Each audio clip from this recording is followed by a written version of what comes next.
Ya lo mencionaba Monseñor, lo que viene ahora es el trayecto, el recorrido de 6 kilómetros desde el Vaticano, desde la Basílica de San Pedro, para atravesar el corazón de Roma con un increíble despliegue de seguridad. Hay sobrevuelos de helicópteros, ya lo decíamos, el ejército y las policías están en alerta máxima. El cortejo va a partir desde el San Pedro, desde el Vaticano, hasta la Basílica de Santa María la Mayor, en donde decíamos va a ser sepultado el Papa Francisco.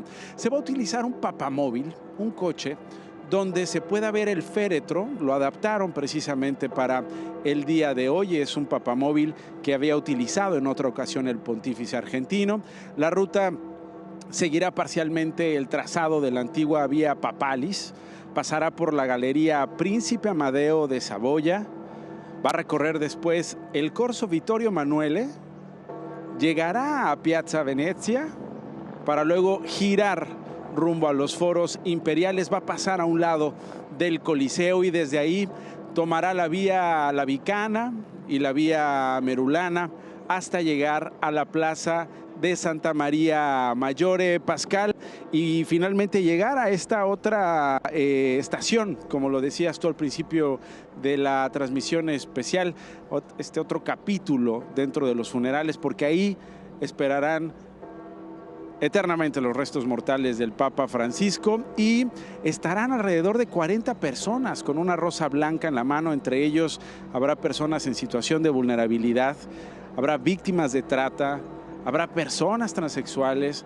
habrá incluso presos con permiso de salida solo para esta ocasión. Se colocarán 4 pantallas gigantes, Pascal, en el área para que los fieles puedan seguir el funeral y el cortejo fúnebre, y tras ser sepultado, quien lo desee podrá pasar a rendir homenaje a su tumba, que será su última morada, Pascal. Sí, pues se cumple así el deseo del Papa de ser enterrado en Santa María la Mayor. Lo decíamos al principio del programa, primer Papa que no es enterrado dentro de los muros del Vaticano desde León III en 1903. Y es interesante la manera en que él elige, vamos a hablar un poco de esta iglesia, pero también es interesante la manera en que elige y decide que va a ser sepultado ahí. Lo hace hace 3 años, en 2022. La Madonna me dijo, prepara tu tumba, y enseguida me pidió que buscara un lugar para colocarla, y con esto pues fue a ver al cardenal Rolandas Macricas, el comisario extraordinario de la Basílica de Santa María la Mayor, y pues él le ofreció distintos lugares. Ninguno le gustó al Papa hasta que vio una especie de closet donde se guardaban las velas y dijo, ahí es donde quiero que reposen mis restos, incluso en otra muestra de humildad de parte del Papa. Él ha sido muy cercano, fue muy cercano en su vida a esta iglesia, la visitó en muchas ocasiones, era muy devoto de la imagen de la Virgen que fue traída desde Jerusalén por Santa Elena, primero a Constantinopla y luego a Roma. Y también lo era porque el fundador de los jesuitas, San Ignacio de Loyola, ofició ahí una misa en la Navidad de 1538. San Ignacio estaba en Venecia, pero no podía moverse de ahí, no había manera de oficiar una misa de ahí, entonces finalmente acabó celebrando esa misa en Santa María la Mayor, y por eso el significado tan importante para el Papa de esta iglesia, que, como decía Monseñor Acero, la visitaba cada vez que iba de viaje y cada vez que regresaba de viaje, Nacho. Hablábamos, Paco, de los invitados convocados, por supuesto, en la plaza, los miles que estaban en Vía de la Conciliazione, y por supuesto los que estaban más cerca, los cardenales, los representantes de otras iglesias y los líderes internacionales. Había un personaje del que supimos en horas recientes y que fue un invitado de último momento, su sobrino Mauro. A él lo entrevistan hace unos días en la televisión argentina. Dice que le hubiera encantado asistir a los funerales de su tío. Él es hijo de Óscar, uno de los hermanos de Francisco. Fueron 5 en total, incluido Jorge Bergoglio. Y finalmente un donante anónimo financia este pasaje, y es Mauro uno de los invitados que acompaña estas, estas honras para el Papa Francisco y en este último tramo. Y finalmente, a mí me gustaría, si les parece bien, hablar, me adelanto 2 o 3 pasos, del cónclave, porque si bien han habido ya congregaciones generales de los cardenales, ya han estado llegando en estos días para finalmente reunirse, Paco, pues todo mundo está hablando del elefante en la Plaza de San Pedro, que es el cónclave, quién será electo. Se manejaba el 5 o 6 de mayo, el primer día en el que en la Capilla Sixtina se reúnan los cardenales. ¿Qué impresiones tienes tú de eso, Paco? Pues mi querido Nacho, pues, por supuesto la Iglesia como una institución dual, divina y humana, pues, tiene también y no está ajena, ¿no?, a todos los avatares que tienen que ver con la política. Evidentemente hay una inspiración divina, ¿no?, cuando se elige un papa, y eso me queda perfectamente claro, pero sin duda, ¿no?, en estos momentos, independientemente de que hay que centrarse, ¿no?, en el funeral, en las exequias del Papa Francisco, pues ya empiezan a moverse cosas. Resulta increíble, ¿no?, que las casas de apuestas en el mundo incluso empiecen ya a aceptar apuestas por quiénes serán o quiénes son los cardenales que más posibilidades tienen de llegar a ser papa. Yo lo he dicho el otro día, platicaba con Helio Masferrer, un sociólogo de la religión, argentino también, por cierto, que decía esa frase, ¿no?, tan es el lugar común, que cardenal que entra como papa sale como cardenal. Él decía que había que voltear a ver algunos cardenales, primero de reciente, que habían sido nombrados recientemente por Francisco. Estamos hablando también de 133 cardenales de 135 los cuales van a votar. De ellos son 80 nombrados, por supuesto, por el Papa Francisco, lo cual habla también de los equilibrios que se pueden dar al interior del cónclave.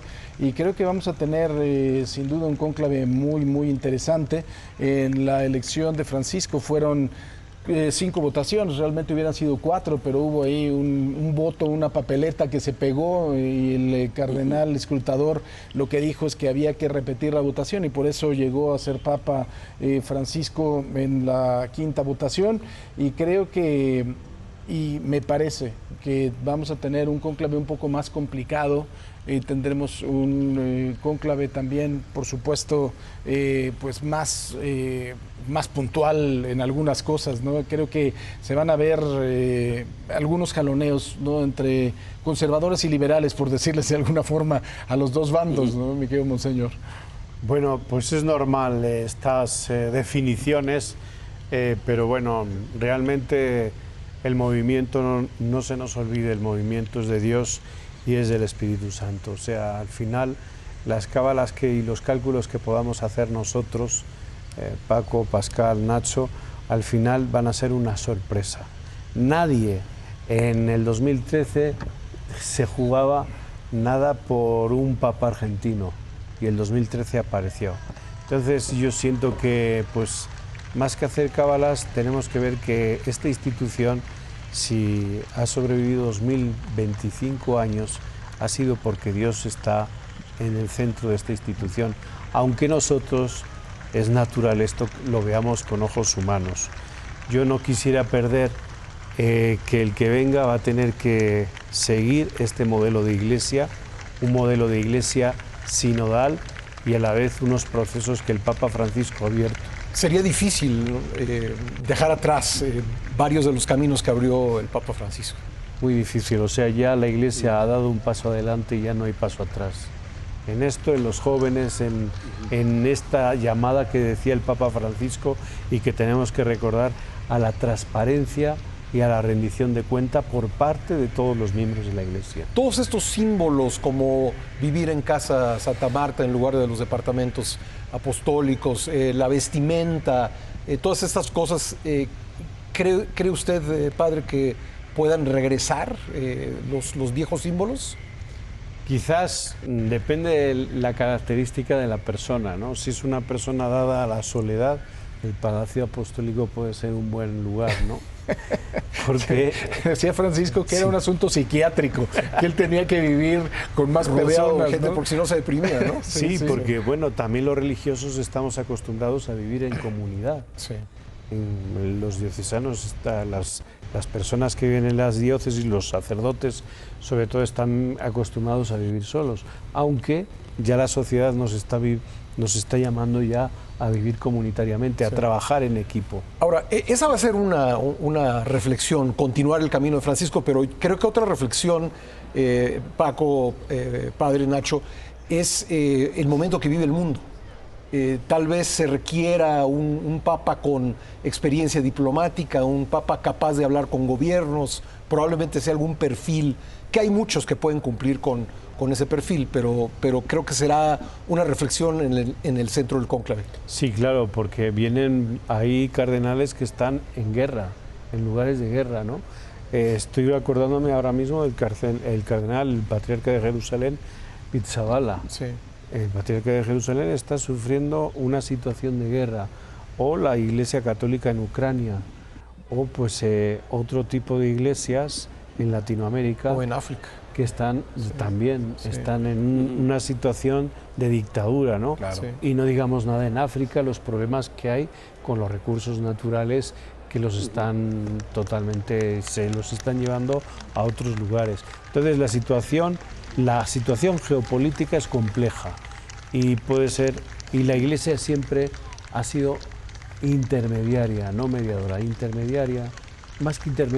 mediadora de paz en esos lugares donde pues hay guerra. Y recordemos la famosa frase del Papa Francisco: la guerra es el fracaso de la humanidad.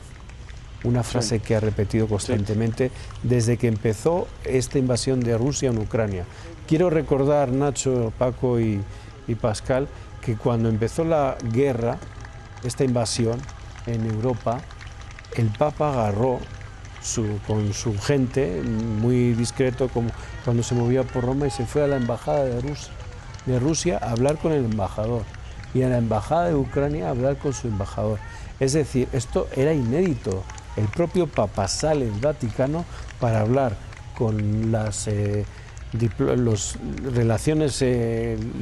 cuerpos diplomáticos, sí, para decirles que tiene que haber un acuerdo y una paz. Claro. Bueno, con los líderes de Ghana también, ¿no? Que en su momento les besó los pies para pedirles que hubiera paz, porque había verdaderamente una situación tremenda ahí en su país, Nacho. Sobre este asunto es bien interesante lo que comenta Monseñor, porque pareciera que el Papa Francisco también dejó un cónclave que incluye todas estas características que usted está explorando y que tiene que ver con las necesidades del planeta. Nunca lo habíamos visto tan plural geográficamente. Por supuesto, las fuerzas se concentran en Europa. Los cardenales integrantes de este cónclave, la mayoría son italianos, pero ya hay una presencia importante de América, como la ha habido en los últimos años, pero no la habíamos visto así en Asia, no la habíamos visto así en África, no la habíamos visto así en Oceanía, y parece que de eso se encargó el Papa Francisco. Tiene pues más de 100 cardenales nombrados dentro del cónclave que tienen capacidad de votar, Monseñor. Así es un estilo. Y fíjate, Nacho, que son unos cardenales, muchos de ellos nombrados en lugares donde los católicos son minoría. Y bueno, pues ahí estamos viendo pues todos estos cardenales que ha designado Francisco, ¿no? Y esto es muy representativo, porque no son las grandes ciudades o las tradicionales, claro, sino al contrario, se ha saltado. Estaríamos viendo que son aproximadamente 80 los que podrían estar del lado de Francisco, y me di a la tarea de ver cuántas son 2/3 partes de 133, son 88.67. Sí, o sea, 89. O sea, 89, o sea, sí, necesitan el voto de 9 cardenales nada más. Sí. Entonces eso además le pone un ingrediente extra, ¿no? Ahora ya cruzó el... Sí, claro, con las corrientes, además, que eso significa adentro del cónclave, porque si bien fueron nombrados por Francisco, muchos en vida criticaron algunas decisiones de Francisco, tomaron distancia de pronunciamientos del propio pontífice, y no se tiene tan claro cuál será la vía que tomen en el cónclave, incluyendo, por supuesto, los que nombró en su momento Benedicto y muchos que nombró Juan Pablo II, Monseñor. Sí, no hay tantos ya de San Juan Pablo II, sí hay algunos cuantos de Benedicto, la mayoría son del Papa Francisco, y sí, esto marca un antes y un después, y esto pues yo digo que son los procesos, ¿no? Por supuesto que dentro de los que ha nombrado el Papa Francisco tiene de todo, que es lo bonito del Papa, ¿no? Siempre con todos y da igual lo que piensen, y en esa actitud de escucha. Pero yo pienso que saldrá con estas características y que seguirán estos procesos. Y la edad es importante también, ¿no? La edad será una consideración. Por supuesto, no puede ser un papa muy joven, ni tampoco un papa pues, muy viejo. Pero bueno, ahí estaba Juan XXIII, que pensaban que nada más era para un año, y fíjense la que armó. Sí, el concilio. Él armó todo el concilio. O sea, es que todas estas previsiones humanas, que yo las veo normales, y más en la profesión del periodismo, ¿no? Por comunicar y pues dar una reflexión. Esto es muy humano, pero al final esto es una institución, como muy bien decías tú, Paco, dual, divina y humana, santa y pecadora. Se dice, padre, se habla mucho de que el pontificado de Francisco significó la culminación del Concilio Vaticano II. ¿Estaríamos a las puertas de un nuevo concilio? No, yo pienso, no, es que no se ha aplicado todo el concilio. Es que han pasado ya más de 60 años y no se ha aplicado el concilio. Entonces, estamos en un proceso de aplicación del concilio, ¿eh? Y uno de los mayores retos cumplidos por el Papa Francisco ha sido el sínodo de la sinodalidad y esa insistencia de caminar todos juntos. Ya en Río él decía en la reunión del Consejo Episcopal Latinoamericano: no han funcionado los consejos pastorales de las parroquias, no han funcionado los consejos económicos, tenemos que volver otra vez y hacer algo. Y creo que este es el camino, el del sínodo de la sinodalidad, el reunirnos todos juntos. Bueno, ahí como estamos las viendo calles las de Roma imágenes están... del papamóvil. Ay, perdón, monseñor, lo interrumpí, estaba acabando. No, nada, estaba nada más describiendo lo que estoy viendo, las calles de Roma atestadas de gente queriendo ver el cortejo fúnebre por última vez al Papa Francisco. Ahí está, tal como usted lo está diciendo, ahí va esta pick-up blanca que se adaptó justamente para trasladar el ataúd del Papa Francisco y atravesar estas calles que ya detallábamos de la capital de Italia, de Roma. Van a recorrer estos 6 kilómetros, la camioneta ya ha recorrido más de la mitad de estos y ahí está efectivamente la gente, que no hemos visto ningún espontáneo, ninguna espontánea que se cruce al paso del papamóvil, obviamente escoltado por estas 4 motocicletas de la Policía Nacional. Y con estas imágenes, Pascal, Paco, algo importante que mencionar: hablábamos de guerra, hablábamos de diplomacia, hablábamos de compromisos de las cúpulas en el mundo, y previo a la misa exequial del Papa Francisco, el presidente de los Estados Unidos, Donald Trump, y el presidente de Ucrania, Volodymyr Zelensky, tuvieron una reunión bilateral. Fue de 15 minutos. Estas son las imágenes de la reunión de ambos, ahí en la Basílica de San Pedro. Ambos líderes acordaron, según se sabe, reunirse nuevamente la tarde de este sábado. También estuvieron presentes el primer ministro británico, Keir Starmer, y el presidente galo, el presidente francés, Emmanuel Macron. Ahí está esta foto. Uy, qué foto, Paco, qué foto, Pascal. Sí. El presidente Trump y Zelensky. Además de todo, qué diferente, ¿no? Es verlo primero sin J.D. Vance, que eso es un asunto mucho mayor, y segundo, verlo en un lugar que no es el despacho oval, inclinado y territorio neutral, con un lenguaje, además de todo, un lenguaje corporal que quiere decir: te estoy escuchando, vamos a resolver esto, muy distinto, ¿no?, a la soberbia de la Casa Blanca, ¿no? Pascal.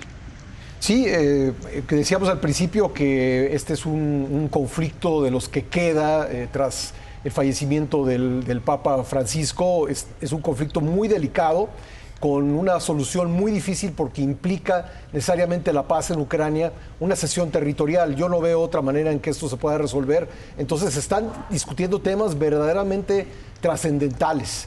La primera vez desde la Segunda Guerra Mundial que hay una guerra abierta en Europa, una invasión de un país hacia otro, y pues la cantidad de personas que ha muerto y sobre todo el riesgo que significa para la paz de toda Europa que continúe este conflicto. Entonces la solución no es fácil y qué bueno que hubo esta oportunidad del encuentro en el Vaticano, y creo que también la solemnidad del momento pues ha hecho pensar en la importancia de poder avanzar rápidamente hacia la paz. Todos deseamos que lo logren. Ojalá que este encuentro tan singular en la Basílica de San Pedro signifique la posibilidad de romper ese impasse que ha habido hasta ahora.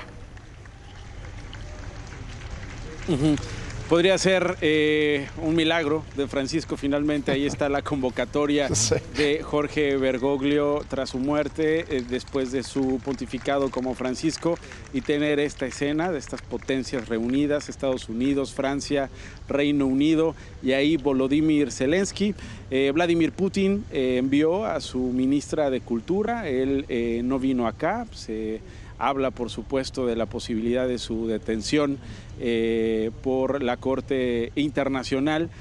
Finalmente decide no venir. Y otro de los conflictos que también están abiertos y que seguramente nos hubiera visto ver transitar a otro puerto, Pascal, es el de Israel en la Franja de Gaza, ¿no? La posición de la Iglesia, me parece que con Francisco dejó de ser neutral cuando pregunta si lo que estamos viendo en la Franja de Gaza es un genocidio, cuando toma claramente un discurso duro criticando la acción de Israel sobre la Franja de Gaza y mantiene esta relación semanal con esta parroquia, Pascal, en Gaza. Y creo que eso se nota en pues, la postura del primer ministro israelí a raíz de la muerte de Francisco. No ha habido realmente un gesto muy significativo hacia el deceso del Papa, y pues es otro conflicto que queda abierto, probablemente menos atendido en este momento que el de Ucrania y Rusia. Además, un conflicto mucho más añejo y que se da pues justamente en el centro de donde surgen las grandes religiones del mundo. Así que es un conflicto mucho más difícil, me parece, siendo tremendamente complejo lograr la paz en Ucrania, en el conflicto con Rusia, la invasión rusa, pues lo es todavía más en el caso de Israel y Hamás en la Franja de Gaza. Me voy con Marinelli Strumamuno. ¿Dónde estás, Marinelli? ¿Qué estás viendo? Sí, en este momento me encuentro en Vía Gregorio VII, en donde acaba de pasar la caravana del Papa Francisco, en donde lo están trasladando en un cortejo fúnebre de 6 kilómetros hasta la Basílica la Mayor. Detrás de mí pueden ver la Basílica de San Pedro. Nos encontramos en la parte posterior, en donde también salió hace pocos minutos la caravana de Donald Trump y en donde tienen a todas las personas bloqueadas. No podemos ni llegar a la plaza, ni las personas que se encuentran en la plaza pueden llegar hasta acá. Pues hay un impresionante despliegue de seguridad, porque recuerden que en la Plaza San Pedro se encontraban 50 jefes de Estado que en este momento se están movilizando hacia las afueras de la Ciudad del Vaticano. Marinelis, ¿con qué te quedas? Estamos cerrando esta transmisión especial. Me gustaría saber, después de estas semanas, porque no son días obviamente a partir del lunes por la muerte del Papa Francisco, pero semanas en que estuviste cubriendo su estado de salud, ¿con qué te quedas hasta el día de hoy? Sí, ha sido una semana sumamente intensa, en donde notamos una feligresía que se acercó aquí a dar un adiós a ese único Papa latinoamericano que tenemos en la historia de la Iglesia, un Papa que fue incómodo para algunos, para otros fue un Papa cercano al pueblo, un Papa que abrazó los vulnerables, esas periferias existenciales, y me quedo con un mensaje de reconciliación. Fue impresionante ver en la plaza a esa gran cantidad de jefes de estados y al gobierno de la Iglesia abrazando al Papa Francisco. Marinelis, muchas gracias por esta cobertura, gracias por estar con nosotros y formar parte de este reporte que estamos haciendo en vivo desde el Vaticano en esta transmisión especial de Imagen Noticias. Monseñor, estamos cerrando esta transmisión. ¿Con qué se queda? ¿Qué concluye? Falta mucho trecho que narrar, por supuesto, en los días, tal vez semanas por venir, pero ¿con qué cerraría usted, Monseñor? Yo cerraría con el silencio que ha habido después de la homilía. Un silencio sepulcral, podemos decir. Pascal Beltrán del Río, ¿con qué te quedas después de lo que hemos contado en esta mañana aquí en el Vaticano, en esta madrugada y en México? Me quedé con una expresión en español que es el broche de oro, y yo lo cambiaría por el broche de madera y zinc, porque termina el papado de Francisco exactamente como él lo quiso y como un reflejo muy, muy sincero de todas las ideas que él impulsó. Gracias, Pascal. Ahí tenemos este papamóvil, Paco. Está pasando justo junto al Coliseo. Está a minutos de llegar a Santa María la Mayor, la última morada de Jorge Bergoglio. ¿Con qué te quedas tú de lo que hemos contado hasta este momento, Paco? Fíjate, Nacho, me quedo con la sencillez del Papa Francisco y me empiezo a recordar cosas. Ahorita que estamos viendo el papamóvil, me acuerdo de ese 13 de mayo de 1981, ahí en la Plaza de San Pedro, en donde Mehmet Ali Akka atenta en contra del Papa Juan Pablo II, de San Juan Pablo II, y eso hace los papamóviles blindados, de cómo Francisco, cuando después es electo Papa, no se quiere subir a la limusina, se sube al camión, y después al día siguiente pide un coche que no sea una limusina, le dan un Ford Focus azul y después le dicen que mejor lo cambie por un Fiat 500 porque pues no iba, como el Papa iba a ir en un Ford.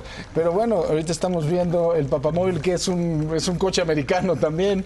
Entonces esto habla de la sencillez de un hombre que la verdad estaba mucho más enfocado en el pueblo, enfocado en los últimos, como él le decía, que en el boato que podía haber sido en algún otro momento la iglesia y en la evolución de la misma iglesia.